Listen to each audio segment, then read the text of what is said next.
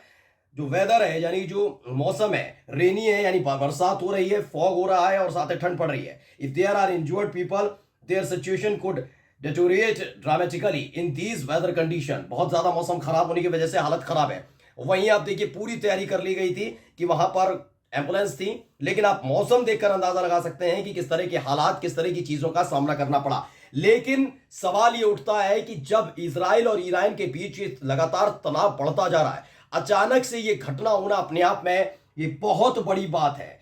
क्योंकि लगातार इनका, यानी इजराइल का जो खुफिया एजेंसी है मोसाद, वो दावा करता रहा है कि जहां जहां उसके नागरिकों पर, उनकी चीजों पर हमला हुआ, मोसाद ने उसका बदला लिया। सवाल उठ रहा है कि मोसाद ने ये सब कुछ किया है। यह सवाल एक सबसे महत्वपूर्ण हो जाता है। पहले मैं खबर पढ़कर बता रहा हूं आपको। इस खबर को हिंदुस्तान ने खबर छापी और क्या लिखा है, इब्राहिम रईसी और विदेश मंत्री नहीं बचे जिंदा, ईरान सरकार ने कर दी पुष्टि।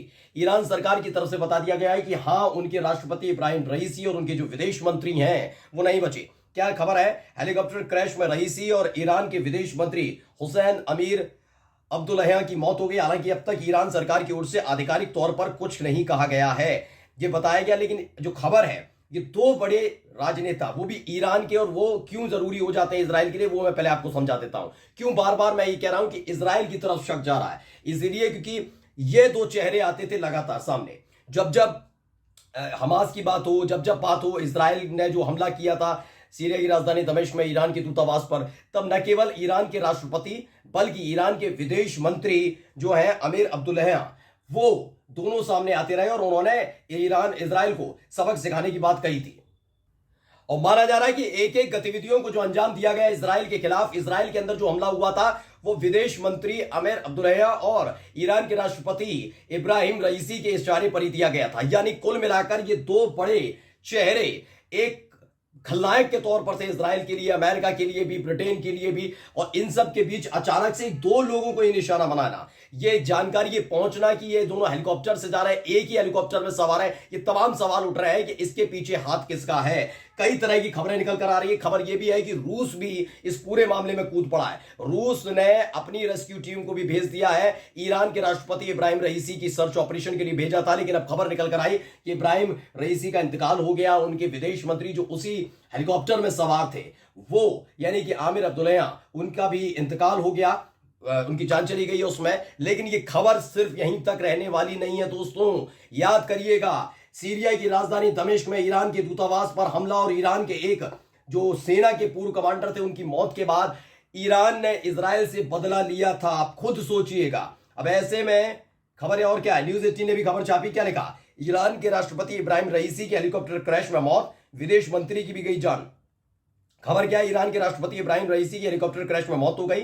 इस हेलीकॉप्टर हादसे में उनके साथ विदेश मंत्री की भी जान चली गई। ईरानी मीडिया ने दावा किया कि हेलीकॉप्टर क्रैश हादसे में दोनों की मौत हो चुकी है। कई घंटों की मशक्कत के बाद हेलीकॉप्टर का मलबा मिल गया है। दरअसल अजरबैजान के घने और पहाड़ी इलाके में रविवार को हेलीकॉप्टर क्रैश हो गया था। इसी हेलीकॉप्टर में राष्ट्रपति इब्राहिम रईसी, विदेश मंत्री और अन्य अफसर सवार थे। हादसे के बाद से ही बड़े पैमाने पर बचाव अभियान शुरू किया गया था। ईरानी रेड क्रिसेंट के चीफ ने कहा कि रेस्क्यू टीम दुर्घटना स्थल और हेलीकॉप्टर के मलबे तक पहुंच गई है। ये तमाम चीजें हैं। यह हादसा तब हुआ जब राष्ट्रपति इब्राहिम रईसी ईरान के पूर्वी अजरबैजान प्रांत में यात्रा कर रहे थे। तभी हेलीकॉप्टर के हार्ड लैंडिंग की घटना ईरान की राजधानी तेहरान से लगभग 600 किलोमीटर दूर हुई है, यानी अजरबैजान देश के सीमा से सटे जुल्फा शहर के पास हुई है। अब बहुत सारी चीजें इसमें निकलकर सामने आ रही हैं।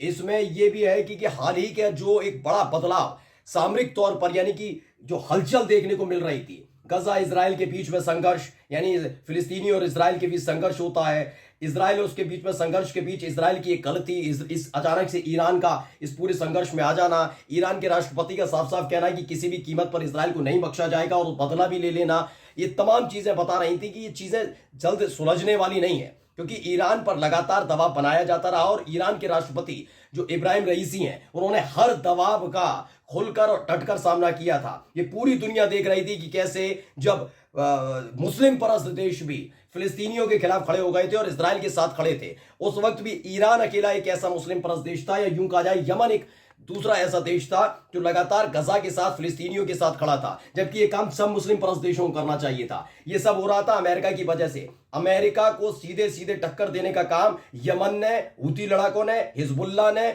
और ईरान के साथ साथ फिलिस्तीनियों ने किया था। ये बात सबके सामने आ चुकी थी। अब ये साजिश है या वाकई इसके पीछे इजराइल का, अमेरिका का, ब्रिटेन का हाथ है, क्योंकि कई तरह के प्रतिबंध लगाने के बावजूद भी ईरान मानने के लिए तैयार नहीं था। ईरान के राष्ट्रपति ने कहा कि पहले भी आप प्रतिबंध लगा चुके, लगाते रहिए, हमें कोई फर्क नहीं पड़ने वाला। इसलिए माना जा रहा है कि क्या पश्चिमी देशों के इशारे पर, इजराइल के कहने होने पर, मतलब इजराइल के इशारे पर कुछ किया गया है। ये सारी की सारी चीजें खंगाली जा रही हैं, टटोली जा रही हैं। लेकिन सबसे पहले इब्राहिम रईसी का जो इंतकाल हुआ है, उसको लेकर पहले ईरान पूरे सदमे में है और माना जा रहा है कि इसके बाद एक बड़ा धमाका हो सकता है। नमस्कार।